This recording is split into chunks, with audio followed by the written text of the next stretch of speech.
अब कौन बचा? डेनमार्क और स्वीडन। जब देखा ये सब का इतना हुंकाई हो रहा है, पिटाई, जब इतना धोवाई हो रहा है तो दोनों डर गया। बोला महाराज हमको मत मारिए, एक काम कीजिए, हमको जितना इधर रुपया पैसा लगाए हैं वो रुपया पैसा हमको दीजिए, हम जा रहे हैं। समझ में आया? तो ये क्या किया यहाँ पे, स्वीडन और डेनमार्क को क्या कर लिया? पैसा देकर खरीद लिया। पैसा देकर क्या कर लिया? खरीद। तो आप लोग को अभी क्या कोई बिहार का कोई व्यक्ति जानता है? नहीं। इसका मतलब थोड़ी है कि हम लोग हिले नहीं हैं। लेकिन जिस दिन अगर आप बिहार टॉप कर जाइएगा, पूरा बिहार में जाकर फलानवा का लड़की देखिए इस तरह से टॉप करिए, फलानवा का लड़का इसे टॉप किया है, तो पूरा दुनिया की नज़र में आप लोग आ जाइएगा। सर में उससे पहले क्या आप लोगों को कोई जानता था? इसका मतलब कि आप लोग था ही नहीं, आप लोग का अस्तित्व नहीं था। नहीं, आप लोग बढ़िया काम किया, आप टॉप कर गए तो सब पूरा दुनिया जान गया। वहीं इसके साथ हुआ, पहले भारत को कोई नहीं जानता था, लेकिन जब वास्को डी गामा आया, जब देखा कि यहाँ से मसाला खरीद के ले गया, 60 गुना ज़्यादा मुनाफा हुआ, पूरा हल्ला। वास्को डी गामा को हम लोग गलती कर दिए। हम लोग को पहले पता चला रहा था कि जाकर उधर हल्ला करेगा यूरोप में, तो उसको यहीं पे उघारे करके मारा गया रहा था। पेड़ में बांध के बढ़िया से मार के यहाँ से भेजा गया रहा था, समझ में आया? लेकिन जाके हल्ला कर दिया कि वहाँ पे जाने में बहुत बढ़िया इज्जत होता है, वहाँ का राजा बहुत बढ़िया इज्जत किया हमारा। लोगों ने क्या किया? मसाला से जहाज भर। जय हिंद। हम लोग का पहला चैप्टर का नाम क्या था? यूरोप में राष्ट्रवाद। उसमें आपको बताए थे कि राष्ट्रवाद क्या होती है? एक भावना होती है, अपने देश के बारे में सोचने की भावना को क्या कहा जाता है? राष्ट्रवाद कहा जाता है। अपने देश के बारे में अच्छा सोचना, हमारा देश किस तरह से विकास की ओर जाए, इसके बारे में सोचना क्या कहलाता है? राष्ट्रवाद कहलाता है। अब आपका पहला चैप्टर था यूरोप में राष्ट्रवाद, लेकिन चौथा चैप्टर है भारत में राष्ट्रवाद। समझ में आया? अब ये राष्ट्रवाद का मतलब तो आपको पहले क्लास में ही हम बता दिए थे, लेकिन अब राष्ट्रवाद देखिएगा। अभी आप लोग जो पहला चैप्टर में पढ़े, उसमें फ्रांस में क्या हुआ था? क्रांति हुआ था। तो फ्रांस में क्या दूसरे लोगों के खिलाफ क्रांति हुआ था? नहीं, फ्रांस का ही राजा फ्रांस के ही किस पर? प्रजा पे क्या कर रहा था? जुल्म कर रहा था, और उनके खिलाफ क्या हुआ था? क्रांति हुआ था। समझ में आया? तो फ्रांस के राजा के खिलाफ क्या हुआ था? फ्रांस के अपने लोग ही अपने राजा के खिलाफ क्या कर रहे थे? क्रांति कर रहे थे। लेकिन वहीं अगर आप दूसरा चैप्टर में जाइएगा तो वहाँ पर भी जो राष्ट्रवाद की भावना जगी थी, साम्यवाद और किसके तहत में? समाजवाद के तहत में। तो उसमें भी क्या किसी गैर लोग से लड़ा जा रहा था? नहीं, अपने ही देश की प्रजा अपने ही राजा से क्या कर रही थी? लड़ रही थी। समझ में आया? लेकिन तीसरा चैप्टर में जब आप जाइएगा, जिसका नाम क्या है? हिंद चीन में राष्ट्रवाद, इसमें आपको पता चलेगा कि हिंद चीन के जो लोग हैं वो अपने लोगों से नहीं लड़ रहे हैं, जबकि सभी लोग मिलकर विदेशियों से लड़ रहे हैं। यानी उनके ऊपर कौन कब्जा कर लिया है? फ्रांस कब्जा कर लिया है। और फ्रांस क्या हिंद चीन का है? नहीं, विदेशी है, तो विदेशी से लड़ रहा है। इसी प्रकार भारत में भी आइएगा तो भारत में भी आप लोग किससे देखिएगा लड़ाई हो रहा है? विदेशियों से लड़ाई हो रहा है। जैसे भारतीय लोग मिलकर किससे लड़ेंगे? अंग्रेजों से लड़ेंगे। कैसे लड़ेंगे? अंग्रेजों से लड़ेंगे। समझ में आया? तो यहाँ पे भी जो राष्ट्रवाद की भावना उपजेगी, तो क्या ये राष्ट्रवाद की भावना आपस में लड़ने के लिए होगा? नहीं, विदेशियों से लड़ने के लिए होगा। समझ में आया? यानी जो विदेशी हमारे भारत पे क्या करके बैठे हुए हैं? कब्जा करके बैठे हुए हैं, उनसे भी निपटने के लिए किसका प्रयोग किया जाएगा? यहाँ पे राष्ट्रवाद का प्रयोग किया जाएगा। अब राष्ट्रवाद क्या होता है? राष्ट्रवाद एक क्या होती है? अवधारणा होती है, जिसमें अपने देश के बारे में क्या किया जाता है? सोचा जाता है। समझ में? इसका शुरुआत यूरोप से हुआ था, लेकिन कहाँ तक पहुँच गया? भारत तक पहुँच गया। भारत में राष्ट्रवाद की जरूरत क्यों पड़ी? क्योंकि भारत में कौन आए थे? अंग्रेज। कहाँ से आए थे? इंग्लैंड से। और एक से एक उल्टा सीधा कानून पारित कर देता था, कुछ कर देता था। समझ में आया? भारतीय लोगों पर बहुत ज़्यादा क्या करता था? जुल्म करता था, अत्याचार करता था। अब इसमें बहुत सारे क्या है? एक से एक राष्ट्रवादी नेता हैं जो भारत में किसका आगमन किए? राष्ट्रवाद का। तो भारत में राष्ट्रवाद का उदय कैसे हुआ, इसके बारे में हम लोग देखते हैं। लेकिन इससे पहले ये तो समझ जाए कि भारत पे आखिर कब्जा कैसे हुआ। समझ में आया? पहले भारत पे कब्जा कराएंगे, पहले उस सबको बुलाएंगे भारत में, फिर उस सबको थूर पीट के यहाँ से क्या करेंगे? भेजेंगे। समझ में आया? जैसे अगर आपके घर पे कोई कब्जा किया है तो डायरेक्ट तो कब्जा कर नहीं लिया होगा, धीरे धीरे आके आपका उंगली पकड़ा होगा, फिर हाथ पकड़ा होगा, फिर गर्दन पकड़ा होगा। ऐसे ही ना आया होगा? सेम यही काम अंग्रेज सब भी किया। पहले आया तो उंगली पकड़ा, फिर हाथ पकड़ा, फिर क्या पकड़ा? गर्दन पकड़ा। फिर भारतीयों ने अपना गर्दन क्या किया? छोड़ाया, और फिर उनका गर्दन पकड़ा, फिर मोड़ कर यहाँ से क्या कर दिया? बाहर भगा दिया। तो इन सभी को हम लोग क्या करते हैं? देखते हैं। इस समय किसी कोई दिक्कत है इतना तक में? सबसे पहले आपको हम बताए थे कि भारत, सबसे पहले देखिए भारत कब, बहुत पुराना उसका इतिहास है। समझ में आया? लेकिन इसका इतिहास हम लोग अगर विदेशी स्रोतों से देखा जाए तो विदेशी स्रोतों से इसका इतिहास कब मिलता है? 1498 से। समझ में आया? क्या उससे पहले भारत नहीं था? अरे 6वीं शताब्दी ईसा पूर्व भगवान बुद्ध यहाँ पे जन्म लिए थे। इसका मतलब क्या भारत नहीं था? समझ में आया? यहाँ भारत के लोगों को, जो विदेशी लोग थे, उनको कब पता चला? 1498 की भारत नाम का भी कोई ऐसा देश है जहाँ पे मसाला मिलता है, जहाँ पे बहुत बढ़िया क्या है? सभ्यता संस्कृति है। वहाँ पे राजा महाराजा, वहाँ के लोग बहुत अच्छे हैं, जाने पे मान जान होता है, एकदम दामाद फनिया इज्जत होता है। वास्को डी गामा को हम लोग गलती कर दिए। हम लोग को पहले पता चला रहा था कि जाकर उधर हल्ला करेगा यूरोप में, तो उसको यहीं पे उघारे करके मारा गया रहा था। पेड़ में बांध के बढ़िया से मार के यहाँ से भेजा गया रहा था। समझ में आया। लेकिन जाके हल्ला कर दिया कि वहाँ पे जाने में बहुत बढ़िया इज्जत होता है, वहाँ का राजा बहुत बढ़िया इज्जत किया हमारा। लोगों ने क्या किया, मसाला से जहाज भर दिया। समझ में आया। और पहले कौन आया था 1498 में, कौन आए थे, पुर्तगाल। कौन आए, पुर्तगाल। देखिए भारत में कैसे सबका प्रवेश हो रहा है, भारत में किसका किसका कैसे कैसे प्रवेश हो रहा है, उसको हम क्या करते हैं, देखते हैं। समझ में, ये क्या हो गया, रफली भारत का नक्शा हो गया। यहाँ पे सबसे पहले जो कौन आया था, वास्को डी गामा। कौन आया था, वास्को डी गामा। 1498 में, कब आया था, 1498 में। 1498 में आया Vasco D gamma, Vasco D gamma, Vasco D gamma. समझ में आया। 1498 वास्को डी गामा आया था केरल के कालीकट बंदरगाह पे। केरल के राजा को जयमुरीन कहा जाता है। जयमुरीन इसका बहुत बढ़िया क्या कर दिया, स्वागत कर दिया। और लोग भी देखे तो देखिए पहला नंबर तो ये लोग साउथ में है, और साउथ रेखा आपको पता है इक्वेटर के सबसे करीब कौन पड़ता है, यहाँ पे केरल सबसे, मतलब इक्वेटर समझते हैं ना, भूमध्य रेखा। और भूमध्य रेखा के पास में गर्मी बहुत ज्यादा पड़ता है, तो यहाँ के लोग पूरा काले काले थे। समझ में आया। अब आया था यूरोप से एकदम गोरहर समझ में आया। सब लोग देख के दंग रहे, ओ माय गॉड, कौन आ गया जी, एकदम गोरहर लग रहा है। समझ में, उसका पूरा अगल बगल में पूरा प्रचार हो गया, लोग उसका एकदम वो करने लगे, बढ़िया आदमी आया जी, पूरा गोरहर है, हम लोग के जैसे इसका शक्लें नहीं मिल रहा है, हम लोग करिया ही गोरहर। समझ में आया। लोग इसका बहुत ज्यादा इज्जत किए, मान सम्मान किए। समझ में आया। अब्दुल मजीद के मदद से कौन आया था, वास्को डी गामा। और इधर केरल का जो जयमुरीन था, इसका बहुत बढ़िया से क्या कर दिया, स्वागत। और इसका मसाला से इसका जहाज क्या कर दिया, भर दिया। तब वही चोट्टा नहीं माना अपने पैसा से एक और जहाज खरीदा। समझ में आया। और उसको क्या किया, मसाला से भरा और लेकर कहाँ गया, यूरोप। यूरोप में जाकर पूरा हल्ला कर दिया कि हम भारत का खोज कर दिए। चोट्टा तू भारत का खोज नहीं किया, भारत आने वाला समुद्री मार्ग का खोज किया है लेकिन जाके हल्ला कर दिया भारत का खोज, भारत का खोज। तो किताबों में लिख देता है भारत का खोज, जबकि भारत बहुत पहले से था। आपको पता है 24वीं शताब्दी ईसा पूर्व भगवान बुद्ध का जन्म हुआ था। इसका मतलब थोड़ी है कि भारत 24वीं शताब्दी ईसा पूर्व में नहीं था, तो भगवान बुद्ध कहाँ से आ गए। समझ में आया। तो 1498 से पहले भी भारत था। समझ में आया। 1498 में ये सब खोज किया, ये सब के नजर में भारत आया। समझ में आया। जैसे एक लड़का है, समझ में आया। और जब हल्ला किया तो वास्को डी गामा कहाँ से आया था, पुर्तगाल से। कहाँ से आया था, पुर्तगाल से। पुर्तगाल के जस्ट बगल में आपको मिलेगा स्पेन, स्पेन के जस्ट यहाँ ऊपर मिलेगा इंग्लैंड। क्या मिलेगा, इंग्लैंड। आपको नक्शा से परिचित करा रहे हैं, पुर्तगाल, स्पेन, इंग्लैंड। इसके बगल में इधर मिल जाएगा फ्रांस। समझ में आया। ऊपर इधर मिल जाएगा आपका डच। समझ में आया। सब अगले बगल का सब पड़ोसी था सब। समझ में आया। जब पुर्तगाल में हल्ला हुआ कि मसाला किन लाया है, 60 गुना मुनाफा हुआ है, पीछे पीछे सब चल दिया, चल हम चलते हैं कहाँ पे, भारत में सब कौन कहाँ घुसना शुरू कर दिया, भारत में। तो सबसे पहले कौन आया, वास्को डी गामा 1498 में। समझ में आया। मसाला खरीद के ले गया। फिर आया 1503 में। इसका लालच खत्म नहीं हो रहा है। समझ में आया। फिर आया 1503 में, आई जुनिया मर गया समझ में आया। लालच बुरी कला होती है, बला नहीं होती है, कला होती है। लालच कीजिए लेकिन बढ़िया जगह पर लालच कीजिए। भाई छोटा मोटा चीज के लिए लालच करके मर जाइए। बेचारा 1503 में आया और भारत में इसका क्या बन गया, समाधि बन गया, मर गया यहीं पे। मसाला लेने आया था बेचारा, उठा के नहीं लेकर जा पाया। उसके बाद देखिए तब सबसे पहले कौन आ रहे हैं, पुर्तगाल। सबसे पहले कौन आया, पुर्तगाल। तो पहले आया पुर्तगाल। इसका एक ट्रिक भी होता है, आप लोग एक नंबरिया में क्वेश्चन पूछता है कि भारत में सबसे पहले किस विदेशी कंपनी का आगमन हुआ था, तो किसका हुआ था, पुर्तगाल का। इसका शॉर्ट को ट्रिक होता है, पेड कर दे फीस। आप लोग भी फीस अपना क्या कर दीजिएगा, पेड कर दीजिएगा। ठीक है, ये उनके आगमन का क्रम है। समझ में आया। पेड कर दे फीस। समझ में आया। आप लोग भी पेड कर दीजिएगा। तो पहला क्या हो जाएगा, पुर्तगाल। कौन सा क्या हो जाएगा, पुर्तगाल। उसके बाद से आ गया डच। बोला हम चलेंगे भारत, इसका मतलब कुछ नहीं। देश हो जाएगा डेनमार्क। क्या हो जाएगा, डेनमार्क। बोला हम चलेंगे। फ्रांस बोला तो हम क्या पीछे रहेंगे, हम चलेंगे। आइए स्पेन बोला स्वीडन, स्वीडन बोला हम चलेंगे, हम क्या पीछे रहेंगे। समझ में आया। तो टोटल कितने आए थे, 6 लोग आए थे। समझ में आया। तो पुर्तगाल हो गया, डच हो गए, समझ में आया, इंग्लैंड हो गया, डेनमार्क हो गया, फ्रांस हो गया, और क्या हो गया, स्वीडन हो गया। तो टोटल कितने देश आए थे, 6 देश। कौन जाके हल्ला किया था, वास्को डी गामा। इसको मारा रहता तो नहीं हल्ला किया रहता, हल्ला नहीं किया रहता तो ये सब नहीं आया रहता। तो भारत जो 200-300 साल तक जो गुलाम बना रहा वो नहीं बना रहता। समझ में आया।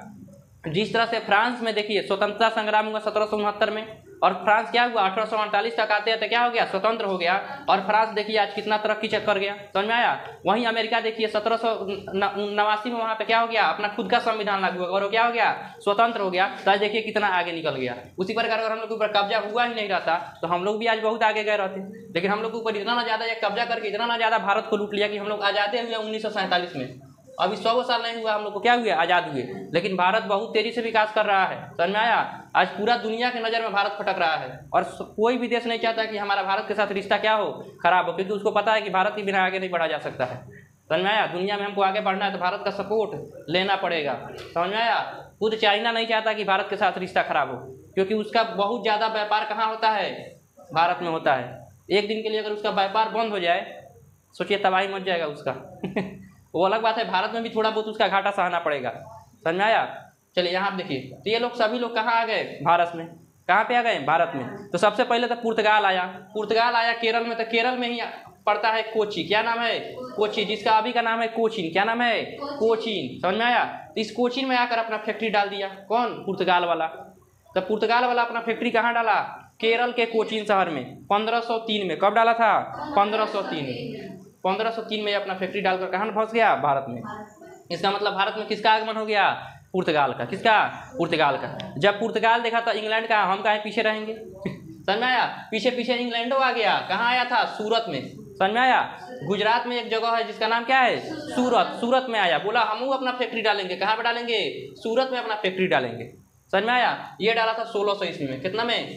1600 ईस्वी में ये आया और अपना फैक्ट्री कहाँ लगा दिया? सूरत में। इसका मतलब यहाँ पे किसका एक और कंपनी का आगमन हुआ, जिसका नाम क्या है? इंग्लैंड। इंग्लैंड कौन सा कंपनी लेकर आया था? British east India company. यही ईस्ट इंडिया कंपनी से लड़ाई होगा। देखिएगा, झांसी की रानी किससे लड़ाई लड़ती हैं? ईस्ट इंडिया कंपनी से। समझ में आया? तो ये ईस्ट इंडिया कंपनी लेकर कहाँ आ गया? भारत में आ गया। समझ में आया? यहाँ की महारानी थी, समझ में आया? एलिजाबेथ महारानी, वहाँ पे भेज दी, जाओ थोड़ा सा व्यापार तुम लोग भी करो। और ये लोग व्यापार करते थे, और व्यापार के रूप में इधर से क्या बेचते थे? टैक्स। किसके पास? महारानी के पास। तो महारानी तो और अच्छा है। इंग्लैंड में महारानी का शासन चलता है, महाराजा का शासन नहीं चलता है। काहे? क्योंकि वहाँ का जो रानी थी, समझ में आया? वहाँ पे जब चार्ल्स द्वितीय था, वहाँ पे क्रांति हो गया था, समझ में आया? और वहाँ की रानी चल गई किसके पास? विलियम ऑफ ऑरेंज, हॉलैंड का राजा था, उससे जाकर फंस गई। समझ में आया? और बाद में जब क्रांति हुआ तो वहाँ का राजा क्या हो गया? भाग गया। और ये विलियम ऑफ ऑरेंज से शादी करके घर जमाई बनाकर कहाँ लेकर चला? इंग्लैंड में। अब वहाँ का प्रजा बोला कि हमारा रानी न है, राजा हमको क्या मतलब है? रानी हमारे गांव की है, राजा हमारे गांव का नहीं है, नवारसा पे आया है, भागो यहाँ से। समझ में आया? तो सभी लोग किसको मान्यता दे दिए? रानी को मान्यता दे दिए। तो सबसे इंग्लैंड में किसका शासन चलता है? रानी का शासन चलता है, राजा का शासन वहाँ पर नहीं चलता है। समझ में आया? तो वहाँ का जो महारानी थी वो किसको अनुमति दे दी? ब्रिटिश ईस्ट इंडिया कंपनी को, कि जाओ तुम लोग भारत में क्या करो? व्यापार करो। तो 1600 ईस्वी में भारत में किसका आगमन हो गया? इंग्लैंड का। किसका? इंग्लैंड का। और यही इंग्लैंड लगभग 1947 तक ये क्या करेगा? शासन करेगा। ये 1947 में भागेगा। समझ में आया? और 1947 में हमारा देश क्या होगा? किससे आज़ाद होगा? इसी से आज़ादी होगा। समझ में आया? इंग्लैंड से हमारा देश कब आज़ाद होगा? 1947 में। आया कब है? 1600 ईस्वी में। सोचिए कितना साल तक शासन किया होगा इसका। समझ में आया? जब ये सब आया तो व्यापारी के रूप में आया था। किसके रूप में आया था? व्यापारी के रूप में आया था। और धीरे धीरे यहाँ पे बहुत सारे साम्राज्य थे, जैसे यहाँ पे मराठा साम्राज्य था। समझ में आया? इधर नीचे जाइएगा तो आपका इधर यहाँ पे आपका गुजरात में राजा वगैरह रहते थे, जैसे राणा प्रताप सिंह। ऊपर पूरा मुगल का साम्राज्य था, इधर पूरा किसका था? मुगल का साम्राज्य था। इधर बंगाल में जाइएगा तो इधर आपका किसका? नवाबों का शहर। समझ में? इधर नवाब बोला जाता है। इसमें आपका सिराजुद्दौला रहता था। कौन रहता था? सिराजुद्दौला। समझ में? अभी सबका कहानी धीरे धीरे आएगा, कोई दिक्कत? तो ये कैसे आए? सबसे पहले सूरत में आए। समझ में आया? उसके बाद से देखिए, इंग्लैंड जैसे क्या हुआ? आया। उसके बाद से ये लोग कहाँ? डच आ गए। उसके पीछे पीछे कौन आ गए? डच। समझ में आया? तो इसके पीछे पीछे अब कौन आएगा? डच आएगा। उसके ऊपर में इधर कहीं डच होगा। समझ में आया? इसके पीछे पीछे कौन आ गए? डच। डच आए तो इधर आंध्र प्रदेश में चले गए, क्योंकि इधर आए तो कोचीन वाला भागे, जैसे पुर्तगाल वाला इसको भगा दिया, भागी जैसे हमारे पास आता है। इधर सूरत गया तो सूरत से भगा दिया सब। तो बोला कोनो बात नहीं, हम इधर आंध्र प्रदेश में जाएंगे। आंध्र प्रदेश में एक जगह जिसका नाम है मछलीपट्टम। क्या नाम है? मछलीपट्टम। मछलीपट्टम में जाके अपना फैक्ट्री स्थापित कर लिया। कौन? डच। तो डच वाले कहाँ चले गए? मछलीपट्टम में चले गए। ये कब आए थे? 1605 में। कब आए थे? 1605 में। देखिए हल्ला किया 1498 में, 1503। अब 1503 में ये आया, 1600 में ये आ गया, 1605 में ये आ गया। अब देखिए कितना कौन कोई बोला करा रहा है। उसके बाद से आ गया कौन? डेनमार्क। कौन आ गया? डेनमार्क। डेनमार्क बोला हम चलेंगे। समझ में आया? डेनमार्क आ गया। कौन आ गया? डेनमार्क। ये आया था त्रावणकोर में। कहाँ पे आया था? त्रावणकोर, तिरुवनंतपुरम। यही केरल में, केरल का राजधानी का नाम है तिरुवनंतपुरम। यहाँ पे कौन आ गए? कौन वाले? डेनमार्क। कौन आ गए? डेनमार्क। यहाँ पे डेनमार्क आ गया। डेनमार्क कब आया? 1620 में। कब आया था? 1620 में। 1620 में कौन आ गया? डेनमार्क आ गया। समझ में आया? अब ये देखिए कितना लोगों को बुला कर लाया। सबसे पहले कौन आया? सबसे पहले कौन आया? पुर्तगाल। पुर्तगाल कब आया था? 1498, 1503 में अपना फैक्ट्री स्थापित किया, 1498 में आ गया था 1498, लेकिन फैक्ट्री कब डाला? 1503 में। उसके बाद से कौन आया? इंग्लैंड। कौन आया? इंग्लैंड आ गया था कब? 1600 ईस्वी में। और कहाँ पे? सूरत में। ये लोग कहाँ पे आए? कोचीन में। कोचीन पढ़ा रहा ना जी, कोचीन, समझ में आया? उसके बाद से कौन आया? डच आ गए। कौन आ गए? डच आ गए 1605 में। ये चले गए आपका मछलीपट्टम में। कहाँ चले गए? मछली मारने चले गए। डेनमार्क। उसके बाद से कौन आया? डेनमार्क कब आया? 1620 में। ये आया था आपका तिरुवनंतपुरम, यानी केरला का जो राजधानी अभी है। वर्तमान में केरल की राजधानी क्या है? तिरुवनंतपुरम। समझ में आया? उसके बाद से आप क्या आ गया? फ्रांस। कौन आ गया? फ्रांस आ गया। समझ में आया? फ्रांस सबसे पहले कहाँ आया था? भारत में। लेकिन भारत में इंग्लैंड वाला इसको पकड़ के इतना ना मारा कि सब भाग गया कहाँ पे? वो हिंद चीन में। आपका तीसरा चैप्टर पढ़ा चुका है हिंद चीन में। पहले वो आया था भारत में। समझ में आया? हो गया बांटीवास का युद्ध। इन लोगों का इसका इतना बढ़िया बॉडी वाश किया कि सब को कहाँ भाग गया? हिंद चीन में भाग गया। तो ये हो गया फ्रांस। फ्रांस कब आया? फ्रांस आया था सूरत में। ये भी कहाँ आया? सूरत में। कहाँ इंग्लैंड से इसका लड़ाई हो गया? सूरत में। ये आया था 1659 ईस्वी में। क्योंकि देखिए ब्रिटिश से इंडिया पहले से सूरत में आके क्या हुई है? बस चुकी है। यो कह रहा है चुट्टा कि हम कहाँ आएंगे? सूरते में आएंगे दोनों को सूरत पसंद है। क्या पसंद है? दोनों को सूरत पसंद है। यो कहाँ आ रहा है? सूरत में। कह रहा है हम सूरत में रहो। आज सूरत में ऑलरेडी कौन रह रहा था? इंग्लैंड वाला। बोला हम तुमको नहीं रहने देंगे, यहाँ पे हमारा व्यापार चल रहा है, तुम आके हमारे साथ कंपटीशन करेगा। दोनों के बीच में क्या हो गया? युद्ध हो गया। और युद्ध हो गया तो फ्रांस हार गया और क्या हो गया? हिंद चीन में भाग गया। दिक्कत। तीसरा चैप्टर यहाँ से थोड़ा बहुत आपको लिंक लग रहा होगा कि भारत से भाग के वो सब कहाँ गया था? हिंद चीन में। इसके जस्ट बगल में ना है लाओस, कंबोडिया, वियतनाम, इधर में सब है तीनों की देशवा। समझ में आया? और इसके बगल में ही आपको मिल जाएगा इंडोनेशिया। क्या मिल जाएगा? इंडोनेशिया। ये इंडोनेशिया का कहानी भी अभी मिलेगा। ठीक है, यहाँ पे मैप है, देख सकते हैं। यहाँ पे भारत हो गया, यहाँ पे लाओस, कंबोडिया, वियतनाम, और यहाँ पे आपको मिला होगा इंडोनेशिया। दिखाई दे रहा है? सुमात्रा, जावा, ये सब उसका द्वीप का नाम है। कोई दिक्कत? तो कौन आ गया यहाँ पे? अरे फ्रांस आ गया। फ्रांस कब आया? 1668 में। कहाँ आ गया? सूरत में आ गया। और उसके बाद से आया था सबसे लास्ट में कौन आया था? स्वीडन। कौन आया था? स्वीडन आ गया। सबसे लास्ट में कौन आया था? स्वीडन आया था। स्वीडन 1731 में आया था। कब आया था? 1731 में। देखिए सब को जब मर भी लगे तभी 1731 में आ रहा है कितना उसमें मर भी लग गया होगा। वास्को डी गामा तो मरिए भी लग गया ना। 1498, 1503 में मरिए गया। समझ में आया? अब देखिए आखिर यहाँ पे अंग्रेजों का शासन कैसे हो गया भारत पे? इतना ज़्यादा पहले तो अंग्रेजों का कंपटीशन यहाँ पे ना है। इंग्लैंड के साथ ऑलरेडी इतने देश कंपटीशन में, खुद उसके ही यूरोप के देश, ये सब कैसे देश हैं? यूरोपीय देश है। कैसे देश हैं? यूरोपीय देश है। तो इन यूरोपीय देशों के साथ ऑलरेडी कंपटीशन में पुर्तगाल है, डच है, डेनमार्क, फ्रांस, स्वीडन, ये 5 देश से इंग्लैंड ऑलरेडी क्या कर रहा है? कंपटीशन कर रहा है। उसके बावजूद भारत में भी तो अपना शासन होगा। जैसे मराठा हो गए। भारत में कौन थे? मराठा। समझ में आया? छत्रपति शिवाजी महाराज। समझ में आया? वो कौन से थे? मराठा थे। तो ये लोग भी तो भारत में थे। तो इन लोगों का कंपटीशन किससे रहा होगा? मराठा से भी रहा होगा। अगर मराठा साम्राज्य में जाकर सोचेंगे हम व्यापार करें, तो मराठा परमिशन देगा तब तो ये व्यापार करेंगे। समझ में आया? अगर परमिशन नहीं देगा तो क्या लोग व्यापार कर पाएंगे? नहीं, मार के भगा देगा वो सब। समझ में आया? उसके बाद से मुगल भी थे। इसमें कौन थे? मुगल। समझ में आया? मुगल में आपको अकबर हो गया, जहांगीर हो गया। क्योंकि 1600 ईस्वी में देखिएगा अकबर का मौत 1605 में हुआ है, और उसके बाद से जहांगीर राजा बन गया। समझ में आया? तो जहांगीर के समय में ये लोग क्या हुए? आए। और जहांगीर बढ़िया राजा था, भले वो अय्याश था अनारकली के पीछे पड़ल था लेकिन बढ़िया राजा, बढ़िया तो नहीं कहेंगे, लेकिन फिर भी मिला जुला के मतलब इन लोगों से जो बाद में जो उत्तर मुगल काल में आए थे, इतना चौपट राजा आए थे, उनसे तो बढ़िया ही था। शाह आलम द्वितीय हो गया, सर फारूक सियर, उससे तो बढ़िया था। समझ में आया? तो मुगल के दरबार में कौन आए थे? इंग्लैंड वाले आए थे। समझ में आया? और मुगल के दरबार में इंग्लैंड वाले जब आए थे तो उस समय यहाँ पे शासन चल रहा था जहांगीर का। समझ में आया? एलिजाबेथ मर चुकी थी, महारानी इनकी जो थी, महारानी क्या हो चुकी थी? मर चुकी थी। और उनका संदेश लेके यहाँ पे एक आया था अंग्रेज। समझ में आया? जहांगीर के पास। और जहांगीर इतना अय्याश, वो पता भी नहीं किया महारानी मर गई है कि जीवित है।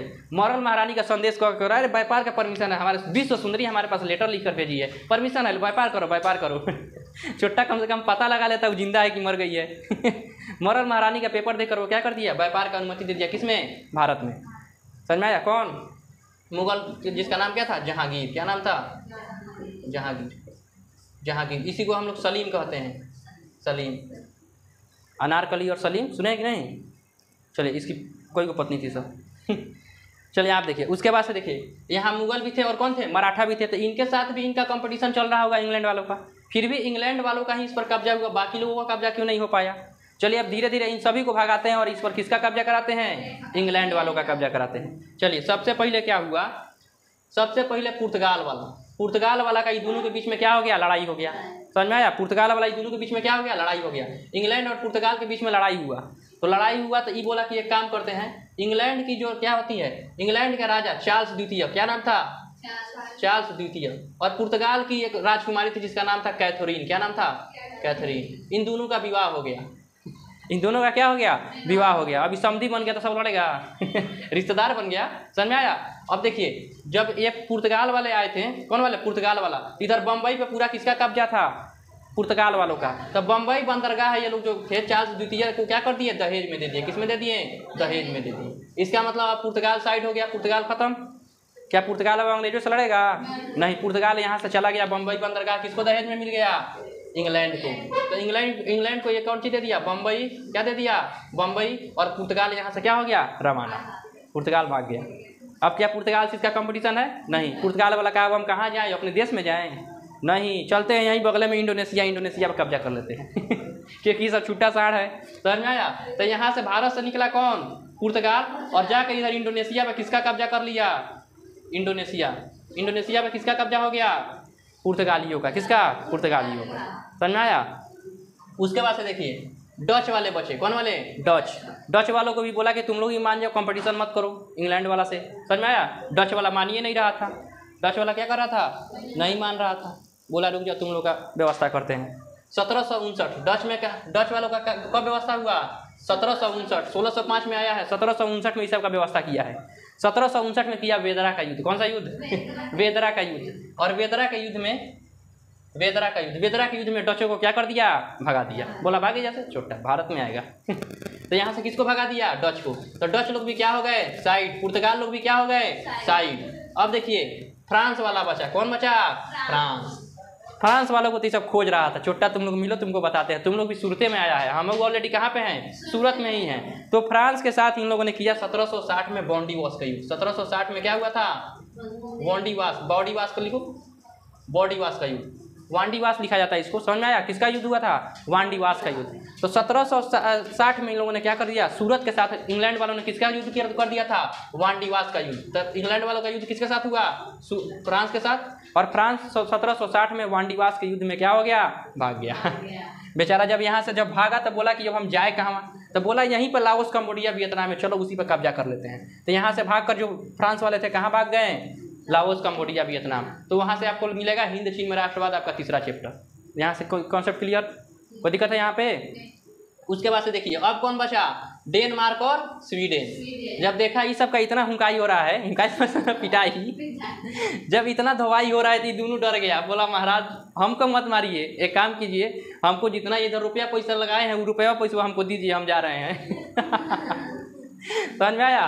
तो ये क्या किया, यहाँ पे स्वीडन और डेनमार्क को क्या कर लिया, पैसा देकर खरीद लिया। पैसा देकर क्या कर लिया, खरीद लिया। तो स्वीडन और डेनमार्क भी क्या हो गए, साइड हो गए। और फ्रांस तो ऑलरेडी बॉडीवास के युद्ध में चला गया, डच वेदरा के युद्ध में चले गए। बचा कौन एक छत्र, इंग्लैंड। लेकिन इंग्लैंड के अलावा अभी देखिए इधर मुगल हैं और इधर कौन है, इंडोनेशिया बोल रहे हैं, मुगल और मराठा। समझ में आया, मुगल है और कौन है, मराठा है।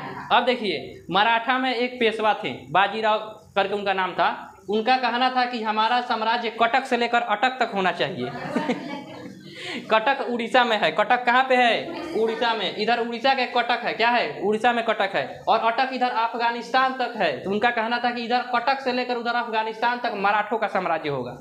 समझ में आया। और गए इधर कहाँ पे, अफगानिस्तान में हमला की करने। तब तक 1761 में इधर से आ गया अहमद शाह अब्दाली। कौन आ गया, अहमद शाह अब्दाली। 1761 में आया अहमद शाह अब्दाली। हो गया पानीपत का तृतीय युद्ध। कौन सा युद्ध हुआ, पानीपत का तृतीय युद्ध।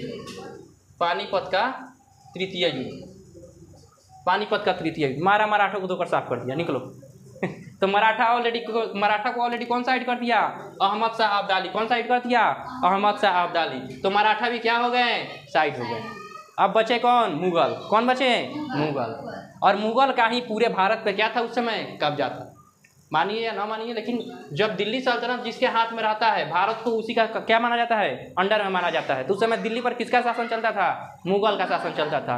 अब अंग्रेजों का पूरा ध्यान किसके ऊपर था, किसी तरह से हमको दिल्ली पहुंचना है और दिल्ली पहुंचकर यहाँ मुगल को क्या करना है, अंडर में करना है। और मुगल अंडर में हो गया तो पूरा भारत हमारे क्या हो जाएगा, अंडर में हो जाएगा। ये लोग ऑलरेडी सूरत में क्या हो चुके हैं, आ चुके हैं, समझ में आया, ऑलरेडी सूरत में क्या हो चुके हैं, आ चुके हैं। बम्बई इनको दहेज में क्या हो चुका है, मिल चुका है। और देखिए इनके साथ और कौन कौन सा पॉजिटिव, यहाँ मद्रास ऑलरेडी ये लोग खरीद चुके हैं। एक राजा था, राजा से क्या खरीद लिए थे, मद्रास खरीद लिए थे। और इधर कलकत्ता में भी, कलकत्ता में 3 गाँव खरीदे थे और तीनों गाँव को मिलाकर कोलकाता का स्थापना कर दिए, कलकत्ता का स्थापना किए थे। किसका, कलकत्ता का स्थापना। इसका मतलब भारत में टोटल कितने शहर इनके अंडर में है, एक तो सूरत, कौन है, सूरत, दूसरा कौन है, बम्बई, तीसरा कौन है, मद्रास, और चौथा कौन है, कलकत्ता। यानी 4 शहर पे ऑलरेडी किसका कब्जा हो चुका है, इंग्लैंड वालों का। किसका, इंग्लैंड वालों का। इंग्लैंड वाला अभी देखिए, अभी जितना भी ये सब कब्जा किया है सब समुद्र के किनारे किनारे कब्जा किया है। देखिए सब कम समुद्र के किनारे है, ताकि अगर कोनो राजा वाजा खेल जाए तो समुद्र में छड़क के कूद के भाग जाएंगे समझ में आया। लेकिन जब देखा कि जब इतना सब मराठा साइडे हो गया, ये सब साइडे हो गया, तो सब सोचा अब हम कहाँ चलते हैं, दिल्ली चलते हैं। अंदर अभी लोग ताकना झाँकना शुरू कर रहे हैं कि अंदरवा झाँक के देखते हैं अंदरवा का है। अभी सब बहरे बहरे देखो, दिखाई दे रहा है, सब समुद्र के किनारे है। अभी अंदर झाँकना शुरू करेगा, और जब अंदर झाँकना शुरू करेगा तो यहाँ पे और भी बहुत सारा साम्राज्य था। अगर यहाँ से घुसने का प्रयास करेगा तो इधर कोई को साम्राज्य से लड़ना पड़ेगा, इधर घुसेगा तो कोई को साम्राज्य से लड़ेगा, इधर भी वही हाल है, कोई को इधर साम्राज्य था सबसे लड़ना पड़ेगा। इस सबको सबसे अच्छा लगा कि हम सबसे पहले किस पर कब्जा करते हैं, बंगाल पे कब्जा करते हैं। क्योंकि बंगाल पे कब्जा करेंगे तो केवल बंगाल से लड़ना रहेगा, और बंगाल के बाद सीधे हम कहाँ पहुँच जाएंगे, दिल्ली पहुँच जाएंगे। मात्र एक ही शासक से लड़ना पड़ेगा और हम कहाँ पहुँच जाएंगे, दिल्ली पहुँच जाएंगे। अभी सब दिमाग लगाया, हम कहाँ चलते हैं, दिल्ली चलने के लिए सबसे पहले कहाँ चलना पड़ेगा, बंगाल में चलना पड़ेगा। अब ये लोग कहाँ घुसेंगे, बंगाल में घुसेंगे। इतना तक में कोई दिक्कत है, अंग्रेज कैसे भारत में आया और कैसे सबको साइड किया, पता चला अंग्रेज कैसे सबको साइड किया। सबको धीरे धीरे, एगो फ्रांस को बॉडी वाश का युद्ध, डच को बेदरा का युद्ध, दूगो को खरीदिए लिया, एगो से बियाह कर लिया। मराठा ऑलरेडी साइड हो गए, पहुंचना कहाँ है, मुगल तक। मुगल तक पहुंच के मुगल को भी साइड करेंगे और पूरा भारत पे क्या कर लेंगे, कब्जा कर लेंगे। इन सब का प्लानिंग देखिए कितना दूर तक का है।